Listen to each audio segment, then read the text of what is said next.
He had hundreds of women at his command, silk-clad, perfumed, trained to sing, dance and obey. But one whisper, one rumor was all it took. That night, 280 concubines were marched silently to the palace gardens, and by morning, they were all dead. The tale centers on Sultan Ibrahim, the first of the Ottoman Empire, known to history not as the Magnificent or the Conqueror, but as Ibrahim the Mad.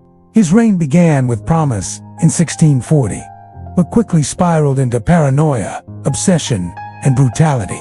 Ibrahim spent his early years locked away in the infamous caves, a gilded cage, where Ottoman princes were isolated to prevent power struggles. When he emerged, crowned at 25, he was already deeply unstable, suspicious, impulsive, and overwhelmed by the harem's seductive power.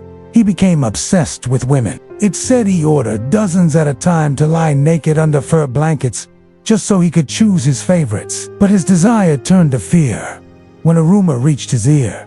One of his concubines had been unfaithful, possibly even with another man in the palace. No investigation, no trial, just rage. Ibrahim gave the order.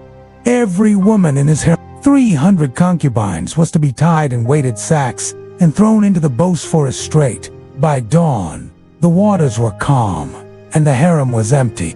Only one is said to have survived, pulled from the water by fishermen, and later returned to the palace by palace officials, horrified at what had been done. Some historians doubt the exact number. Others argue the entire story may have been exaggerated by Ibrahim's enemies to justify his later overthrow. But what's undeniable is this: Ibrahim's mental unraveling ended in blood. He was deposed just for years into his rule and strangled with a bowstring by order of his own mother.